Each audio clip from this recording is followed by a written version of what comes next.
जम्मू कश्मीर में भले ही कांग्रेस और नेशनल कॉन्फ्रेंस सरकार बनाने जा रही है, लेकिन सरकार चलाना इनके लिए उतना आसान नहीं है, क्योंकि जिस तरह से चुनाव से पहले केंद्र सरकार ने जम्मू कश्मीर के उपराज्यपाल की शक्ति में इजाफा किया है, उससे इतना तो साफ हो गया है कि जम्मू कश्मीर में बनने वाली नई मुख्यमंत्री की एलजी से टकरार चलती रहेगी। चलिए आपको सबसे पहले ये बताते हैं कि मोदी सरकार ने एक कानून के जरिए कैसे एलजी की ताकत में इजाफा किया और जम्मू कश्मीर के सीएम की हालत कुछ ऐसी कर दी जैसे दिल्ली में अरविंद केजरीवाल की हुई थी।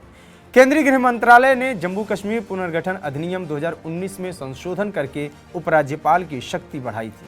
केंद्र सरकार ने पुलिस से लेकर सार्वजनिक व्यवस्था से संबंधित मामलों में उपराज्यपाल को ज्यादा अधिकार मिल जाएंगे और उनके काम करने का दायरा भी बढ़ जाएगा।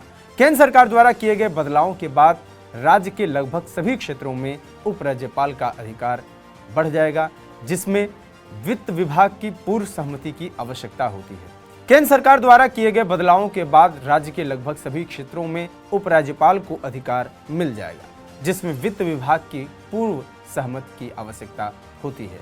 केंद्र सरकार द्वारा जारी अधिसूचना के अनुसार मंत्रालय ने जम्मू और कश्मीर पुनर्गठन अधिनियम 2019 की धारा 55 में संशोधन किया है। इसमें उपराज्यपाल को अधिक शक्ति प्रदान करने वाले नियम जोड़े गए हैं।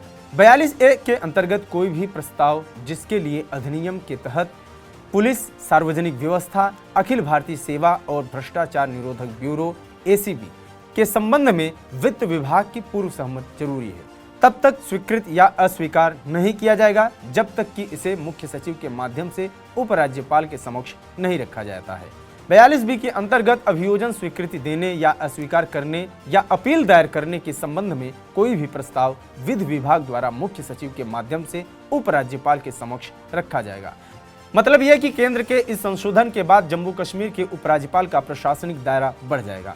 इस संशोधन के बाद उपराज्यपाल को अब पुलिस, कानून व्यवस्था, AIS से जुड़े तमाम मामलों में ज्यादा अधिकार होंगे। पहले इसमें वित्त विभाग की मंजूरी जरूरी थी, लेकिन अब उपराज्यपाल को इन मामलों में भी ज्यादा अधिकार मिल गए हैं। इसके अलावा अब महाधिवक्ता, कानून अधिकारियों की नियुक्ति और मुकदमा चलाने की अनुमति देने का या इनकार करने या अपील दायर करने से संबंधित प्रस्ताव पहले उपराज्यपाल के सामने रखे जाएंगे। तब सरकार के इस फैसले पर उमर अब्दुल्ला, कांग्रेस और महबूबा मुफ्ती ने तीखी प्रतिक्रिया दी थी। उमर अब्दुल्ला ने कहा था कि जम्मू कश्मीर का होने वाला सीएम खुद का चपरासी भी नहीं नियुक्त कर सकता है। जानकारों का कहना है कि जम्मू कश्मीर की स्थिति दिल्ली जैसी हो जाएगी। दिल्ली में केजरीवाल का अक्सर एलजी से टकराव होता था। केजरीवाल लगातार मोदी सरकार पर यह आरोप लगाते रहे कि दिल्ली में केंद्र हमें काम नहीं करने दे रहा है। कुछ ऐसी ही स्थिति अब जम्मू कश्मीर में बनने वाले उपराज्यपाल की होने वाली है। देश दुनिया की तमाम खबरों के लिए बने रहिए TV9 डिजिटल के साथ। नमस्कार।